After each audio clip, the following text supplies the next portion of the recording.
Yesterday we started to talk about the concept of Raya Mehemna, how there is Moshe Rabbeinu in the role of a shepherd, and shepherd doesn't only mean that he's faithful and reliable and Hashem knows that he's going to look after the flock, but Raya Mehemna means that he shepherds the faith itself.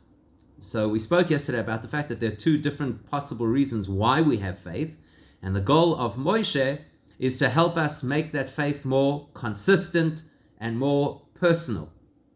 That's called Raya Mehemna. Just like you nourish the flock as the shepherd, so Moshe has to nourish our souls. So to understand this concept a little bit better, there's an interesting insight that the previous Rebbe says about faith and about faith under fire. So it says if you have a look at it in the story of Purim, and the reason we reference the story of Purim specifically is because it is the single largest experience of Jewish faith in history, because the whole Jewish community was affected equally in the Purim story, which you don't find in any other story. There's always one community that's kind of sheltered while the other community is going through their crisis. Maybe you could say today with the coronavirus is the next time in history that everybody is affected equally.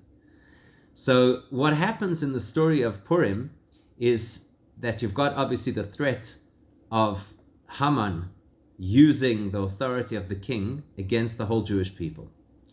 And it says in the Megillah, Kimu vekiblu haYehudim, or there's another verse that says, Vekiblu haYehudim eis asher echelu la'asos, which basically means that at the time of Purim, the Jewish people accepted and they upheld what they had previously started to do.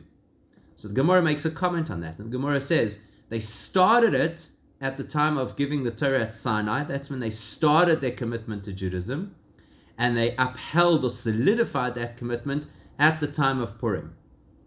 So the previous Rebbe says, well, that's very strange, because at the time of the giving of the Torah, number one, the people themselves were at a very lofty spiritual level.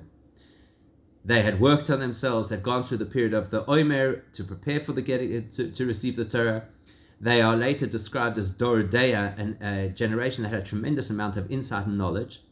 Plus they had Moshe, plus they had seen miracles, the miracles of Exodus, the miracles of the splitting of the sea, which was not just a miracle, it was a tremendous divine revelation. We're told that at the time of the splitting of the sea, they saw things that the greatest prophets later in history would never get to see. And now they're at the foot of Mount Sinai, and Hashem is about to express himself in the most revealed fashion ever in history, and will never be repeated until Mashiach comes. So you're telling me that is the beginning of the commitment that Jews made to Torah. Now compare that to Purim. Purim is the opposite end of the scale. At the time of Purim, the Jews are living in Persia. The reason they're living in Persia is because they had been exiled from Israel after the destruction of the temple, which tells us that they were not spiritually the way that they were supposed to be. That's why they were pushed into exile. Plus, we know that the Jews unfortunately had become quite comfortable in the Persian culture, and to a large extent were not practicing in the way that they should. And the biggest proof of that is that when Achashverosh makes a big feast, which is effectively to celebrate the fact that the Jews are in exile and they don't have a temple, those Jews were comfortable to go to such a feast. So that tells you where their spirituality is up to. And then, in addition to that, Hashem was completely concealed during the time of the Purim story. That's why it's called Esther. Esther is not just the name of the person. Esther comes from the word Hester, which means concealment, to indicate that Hashem is hidden at that time. That's why in the Megillah, Hashem's name is not mentioned even once. So it doesn't seem to make any sense. At the time of the greatest spiritual revelation, we say the Jews only began the spiritual journey. And at the time of this very difficult period in history, where there's the threat of annihilation, God forbid, and there's a total disconnect from the Judaism, that's when they actually commit themselves. It seems very strange. So he explains, you have to understand what's going on over here. You have to understand that when the Jews stand at the foot of Mount Sinai and are completely dedicated to Hashem, the reason for that is because they're actually completely overwhelmed. It's so compelling, it's so beautiful, you can't say no. Obviously you're going to commit. Hashem's just done all these magnificent miracles for you. So we if we're honest with ourselves, we don't know if you're really committed at that point in time or if you're just love struck because it's such a wonderful time. So if somebody saves your life, you'll do whatever they tell you to do next. So we don't know if that's coming from the Jews or if it's just the result of some kind of external circumstances. Now, at the time of the Purim story, you can't tell me that anything beautiful and spectacular happened to pull them into dedication to Hashem. Because at the time of Purim, nothing's happening. In fact, whatever is going on around them is wholly negative. We don't see God. We're in exile. We're dispersed between 127 countries. And on top of that, there's this tyrant who wants to kill everybody. That doesn't sound like a great marketing ploy for Judaism. And by the way, what Haman wanted to do was to kill Jews. In other words, to be Jewish meant you had to be committed. You had to be practicing. So theoretically, any Jewish person who would have decided at that point in time to hand in their membership card would have been off the hook. What instead did the Jews do? They had a get out of jail free card. They could have just rejected their Judaism. What did they do instead? Well, not only did they say, we won't give up our Jewish identity, but if you read the story, they gathered en masse regularly over the course of a whole year, because that tells me it's not just fly-by-night inspiration or a little bit of dafka. If you can sustain something for a year, you probably are more committed. They got together en masse to learn Torah and to daven. So it was this in-your-face kind of declaration that we're going to ignore the fact that Hashem seems to have turned his back on us. We're going to ignore the fact that there's this heavy anti-Semitic threat. We're going to ignore the fact that we haven't been so religious up until this point, and we're going to be absolutely committed. Aha, that's real commitment. Because now we know that the commitment comes from you and from your own soul, and not just because you were involved in some spectacular spiritual experience as they were back at Sinai. So the key question is, how did they get to do that? Because it does sound strange that from one day to the next, you should have people who are so distant from their Judaism suddenly rocking up at shul, dafka, when there's a threat hanging over them. So what changed? And this is the key. What changed? What changed is that they had somebody called Mordechai.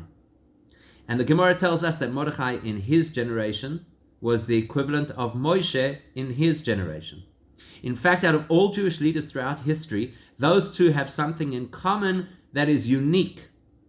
They both were leaders of the whole Jewish world at once. Moshe was the leader of the whole Jewish people in the desert, and Mordechai was the leader of the whole Jewish people across the Persian Empire, where all Jews lived at that time, was within the Persian Empire. So Mordechai is the catalyst. Because if you read the story, Mordechai is the one who gathers the Jews. Mordechai is the one who reminds them that it was inappropriate of them to have gone to the feast or to bow to Haman. So Mordechai is the individual who is ve'ata tetzaveh, like we learned yesterday. What's ve'ata tetzaveh? You, the Moshe character, your job is to connect the people to Hashem. Or as we learned yesterday, Raya Mehemna. Your job as the Moshe character is to take the faith that all of these people have built into them, but just not consciously in their minds. Your job as the Raya Mehemna is to help bring that faith to the fore, to nourish their soul, to make it sit with them, to allow them to experience the faith that is part of their neshama, to become part of their real life. So we have two stories that are quite similar stories. We have Moshe taking the Jews through a very uplifting spiritual experience. But his job is, within that spiritual experience, help them digest it, help them own it, help them take it home. We have Mordechai, who does almost exactly the same thing, but under totally different circumstances. He says, under threat and under duress, my job is to teach you how to get in touch with your faith, how to feel the emunah which is built into your neshama so powerfully that under the most difficult circumstances you'll be willing to sacrifice everything. Now, if you think about it, what Moshe effectively does for his generation is, it's quite tame, it's quite strategic, it's quite incremental. Basically what he does is what we call da'as. He takes a deep, powerful experience and he helps the people understand what they've just been through, and to understand it so well that that understanding influences them. Oh, we should obviously have faith in Hashem. That process is quite similar to what we described yesterday, where your mazel, a higher dimension of your neshama, is aware of Hashem, and that has an influence on your conscious self to have faith in Hashem. What Mordechai does is quite different. Mordechai says, there's no time now for deep explanations. I'm not going to give you a whole series of lectures about how important it is to be Jewish. He's got to do something more dramatic than that, which is to illustrate to the Jewish people that your essence is your Judaism. That is who you really are. The persona that you put onto the public, the job that you have, the position in society, none of that is you. Those are things that you do or things that you've achieved. But who are you? You at your essence are Jewish.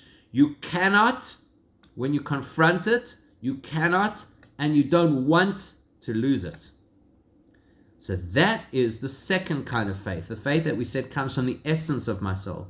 The essence of my soul is one with Hashem. Therefore, there are no questions and there are no alternatives. There's only one option, connection to Hashem. So if a guy like Haman comes along and threatens me and says, either I have to give up the life that is my persona, my job, my body, my mind, or give up my essence, which is connection to Hashem, well, I'm sorry, I'll give up everything else. I cannot relinquish my essence. So that tells us that in a certain respect, Mordechai took the Jews to a deeper experience of their own souls than Moshe did. That's why we say at the time of Purim, that's when the Jews solidified their connection to Hashem in an exponentially deeper way than they did at Sinai. Now, at this point in time, that also relates to another point, one last point, in that verse where it says, Kosis lamo'or, you crush the olive in order for the essence of its light to come out. In other words, you need to make oil which can illuminate. So you crush the Jewish people, you put us under duress, and then you give us a Mordechai personality. That combination brings out the best in us. Except that the Rebbe is very strongly of the view that we have passed that stage of history, and there's a deeper level of connection to Hashem that does not require duress. And that's what we'll learn about tomorrow, please God.